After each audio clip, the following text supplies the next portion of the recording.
teman-teman, berjumpa kembali bersama Bu Umi pastinya masih di Sentra Imtak.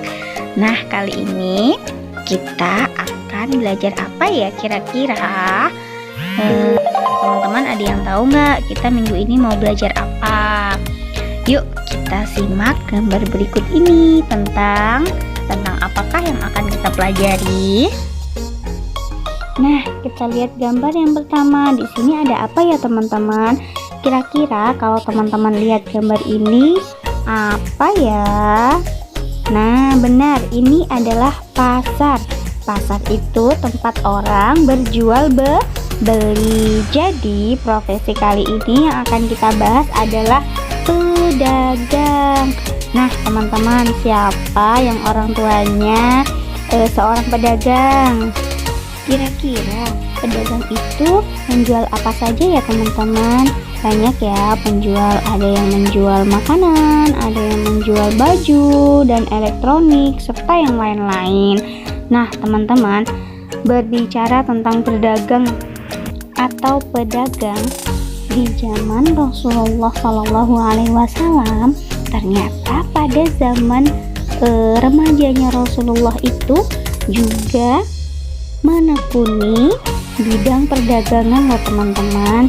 Jadi dulu ketika Nabi Muhammad SAW itu masih berusia 25 tahun, Nabi Muhammad sudah ikut pamannya untuk berdagang keliling kota Mekah. Nah teman-teman, kira-kira ada yang penasaran nggak nih gimana ceritanya zaman Nabi Muhammad SAW ketika berdagang? Nah, yuk kita sama-sama simak bagaimana cerita di kehidupan remaja Rasulullah SAW ketika menekuni profesi sebagai seorang pedagang. Yuk kita simak.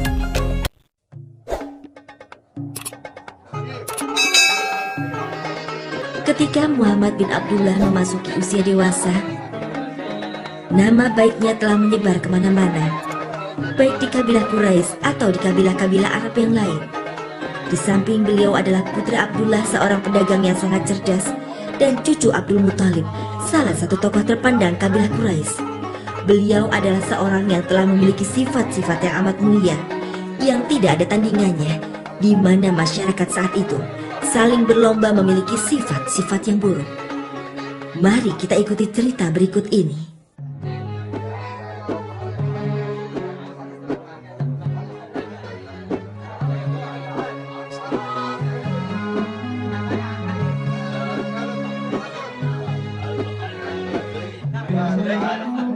Lihatlah kain yang kupegang ini, Abu Thalib. Ini adalah kain yang dibawa rombongan dagang Anda dari negeri Syam. Dan ini adalah sisa kain yang Anda punya.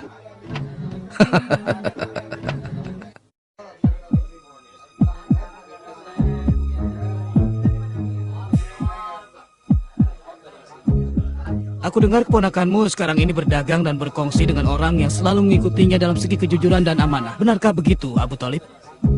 Iya, dia benar-benar pedagang yang jujur. Dan saat ini Siti Khadijah memintanya untuk berdagang ke negeri Sam, perdagangan yang dilakukan pada musim panas. Andai saja Khadijah mengirimku menggantikannya untuk berdagang, ini pasti menguntungkan.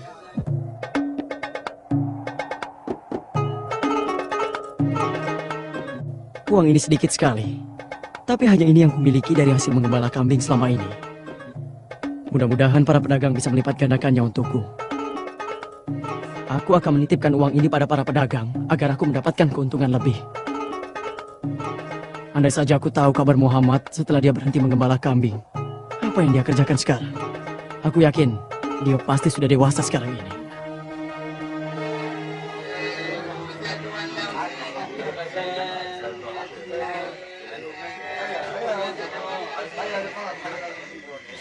Tidak diragukan lagi seluruh kaum Quraisy pasti akan mengetahui kemampuan Muhammad sekembalinya beliau berdagang dari negeri Syam. Dan ketenarannya pasti akan melampaui ketenaran paman-pamannya. Ya, inilah kekurangan kami.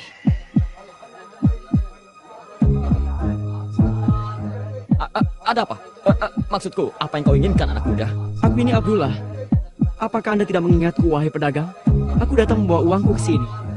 Berikan padaku.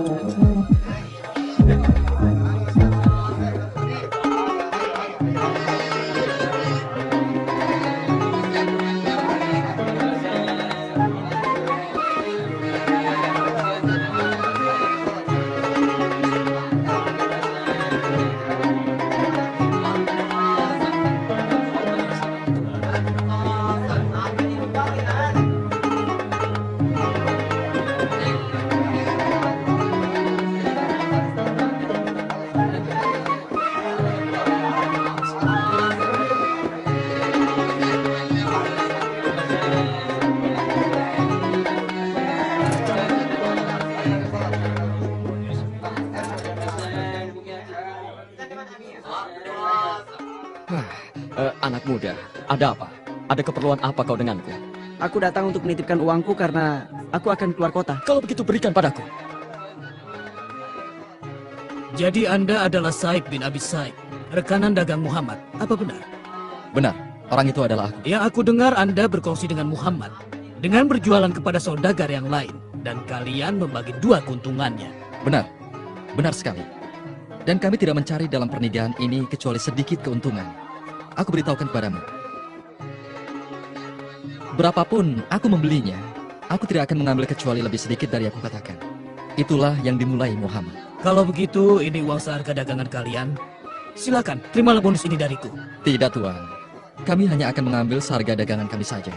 Muhammad tidak akan suka, kecuali yang telah beliau dapatkan dari keuntungan sedikit itu. Semoga dagangan kalian diberkati. Tanah ini milikku. Tanah ini milikku. Aku tidak akan beranjak dari sini sebelum kau mengatakan kepada mereka bahwa tanah ini bukan milikmu. Mengerti? Yang demikian tidak akan terjadi. Apa kalian sudah menerima apa yang diputuskan Muhammad? Ya, aku terima. Cepat, pergilah kepada Muhammad nak, dan mintalah beliau datang kemari. Muhammad tidak akan berkata kecuali berkata benar. Nabi Muhammad berkata, bila ia datang, ia tak akan mengatakan kecuali kebenaran, meskipun Anda termasuk keluarganya atau kaumnya.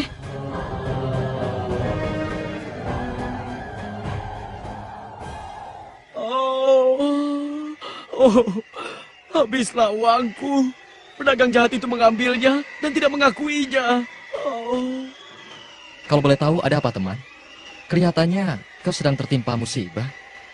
Ya benar, itu memang musibah. Coba ceritakan kepadaku, mungkin aku bisa membantumu. Seluruh uangku telah kutitipkan kepada salah seorang pedagang untuk diputarkan. Tapi dia mengingkarinya, bahkan dia mengusirku untuk pergi dari tempatnya.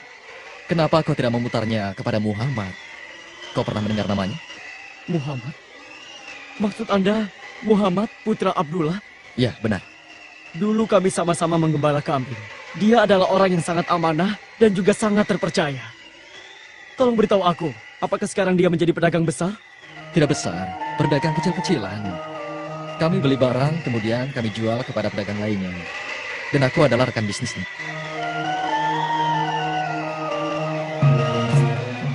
Hanya ini sisa uang yang aku miliki. Di mana aku bisa bertemu dengan Muhammad? Tolong, antarkan aku kepadanya. Kau temui saja dia di pasar Mekah atau di pasar Tukas. Sungguh menyenangkan bisa bertemu kembali dengannya. Andai saja tadi uangku kembali, akan kuamanatkan seluruh uangku padanya. Mari, kita temui beliau sekarang. Mari.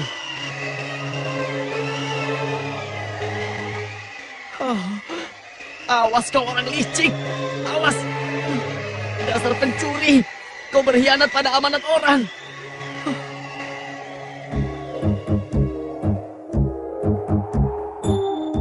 Demikianlah, Muhammad berangkat dengan membawa dagangan Khadijah menuju negeri Syam.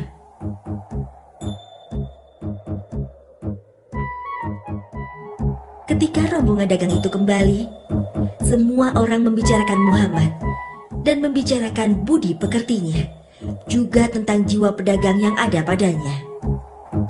Dia tidak merampas hak orang dan mengingkari apa yang bukan miliknya. Semua barang-barang ini dan yang lainnya didatangkan Muhammad dari perjalanan dagangnya yang menguntungkan. Aku dengar juga keuntungannya besar sekali. Malah katanya ia tidak mengambil sama sekali dari keuntungan itu. Semuanya dia berikan pada Khadijah. Jadi keuntungan itu hanya milik Khadijah. Dan wanita itu telah bersedia menikah dengannya. Sementara tokoh-tokoh terkemuka Mekah ditolaknya. Dia bersedia dinikahi Muhammad karena kedudukannya di antara kaumnya. Juga karena orangnya amanah, perangainya yang baik dan perkataannya yang selalu jujur. Sungguh itu adalah pilihan yang serasi. Bagi putri Kuwait, wanita suci yang mulia, sesungguhnya masyarakat Quraisy amat menghargai kejujuran dan keamanahannya, hingga beliau dijuluki Al-Amin. Bismillahirrahmanirrahim. Nun wal qalami wa ma yasturun. Ma anta bi ni'mati rabbika bimajnun. وإن لك لأجرا غير ممنون وإنك لعلى خلق عظيم صدق الله العظيم. Aku ucapkan terima kasih, wahai Muhammad. Kau selamatkan diriku dan menolongku, dan membuatku mendapatkan keuntungan dan mengembalikan apa yang telah hilang dariku belum lama ini, ya Muhammad. Engkau benar-benar orang yang mulia dan penuh dengan kasih, ya Muhammad.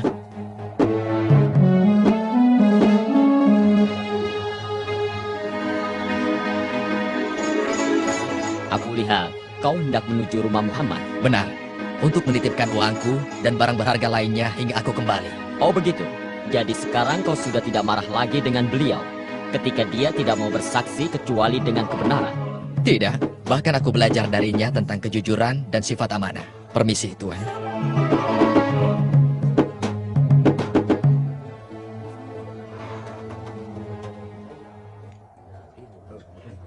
Keadaanku sama seperti keadaan orang lain yang tidak dapat menemukan di seantero Mekah orang yang lebih amanah daripada Muhammad. Lalu Muhammad menikah dengan Khadijah.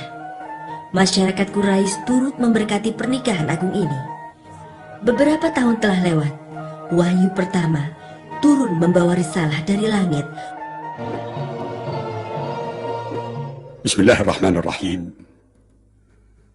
ما كان محمد أبا أحد من رجالكم ولكن رسول الله وخاتم النبيين وكان الله بكل شيء عليما. يا أيها الذين آمنوا اذكروا الله ذكرا كثيرا وسبحوه بكرة وأصيلا. هو الذي يصلي عليكم وملائكته ليخرجكم من الظلمات إلى النور وكان بالمؤمنين رحيما. صدق الله العظيم.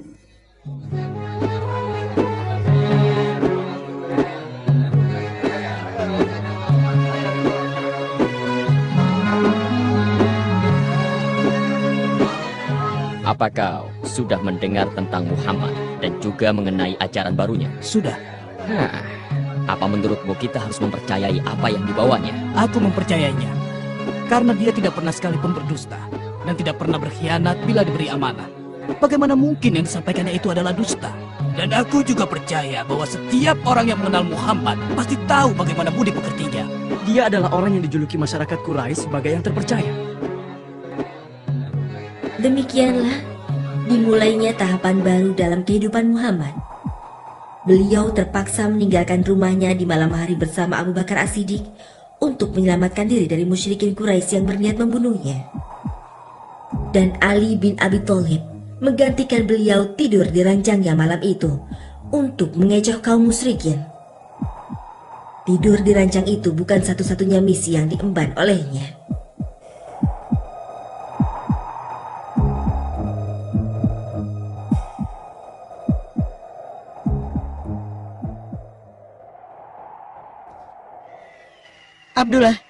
Abdullah, Anda kenapa?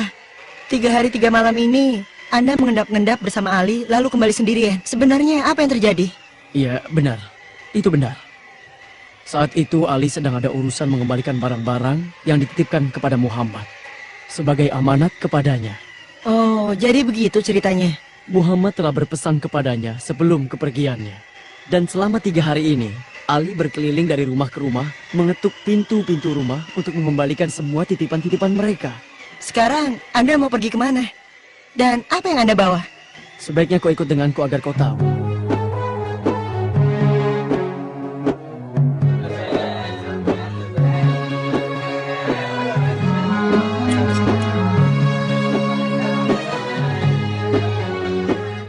Selamat bertemu kembali, wahai pedagang. Ambillah ini. Ini adalah semua barang-barang berharga yang Anda titipkan kepada Muhammad waktu itu. Dan masih ada satu lagi. Ini hasil keuntungan berdagang yang Anda sepakati dengan Muhammad waktu itu juga. Bisa saja dia tidak mengembalikan uangku, tapi dia tidak melakukannya. Ya, dia tidak melakukannya. Sedangkan aku dulu melakukannya. Dan sekarang aku berjanji, aku tidak akan pernah melakukan hal tercela seperti itu lagi. Aku rasa Muhammad memang benar dengan apa yang dia sampaikan. Dan dia adalah seorang Rasul yang mendapat wahyu. Kejujuran dan amanahnya bukan hanya membuat orang mempercayainya dan mencintainya, bahkan membuat orang mempercayai risalah serta dakwahnya kepada menyembah Allah yang Maha Esa. Bismillahirrahmanirrahim. Laqad kana lakum fi Rasulillahi uswatun hasanah liman kana yarju Allah wal yawmal akhir wa dzakara Allah katsira. Sadaqallahul azim.